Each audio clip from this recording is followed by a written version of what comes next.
जेव्हा आपण श्री स्वामी समर्थांना एखाद्या प्रश्नाचं उत्तर विचारतो तेव्हा कधी कधी मनात अनेक आवाज, गोंधळ आणि शंका निर्माण होतात। हे सर्व आवाज आपल्या अंतरात्म्याला शांत होऊ देत नाही आणि त्यामुळे श्री स्वामी समर्थांचा संदेश आपल्यापर्यंत पोहोचू शकत नाही।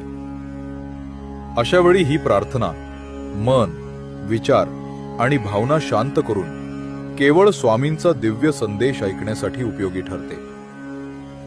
प्रार्थना। श्री स्वामी समर्थ यांच्या दिव्य नावाने मी सर्व दुष्ट शक्तींना आणि नकारात्मक ऊर्जांना बांधून ठेवतो। मी प्रत्येक दुष्ट आत्म्याला आणि गोंधळ निर्माण करणाऱ्या शक्तीला आत्ता आणि इथेच शांत राहण्याची आज्ञा देतो। माझे विचार, माझी इच्छा आणि माझ्या भावना या सर्वांना मी श्री स्वामी समर्थांच्या कृपेने पूर्ण शांततेत स्थिर होण्याची आज्ञा देतो।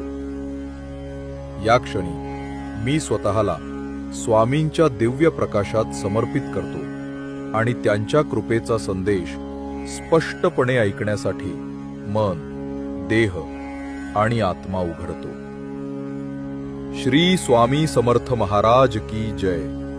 जय जय रघुवीर समर्थ। ओम शांती शांती।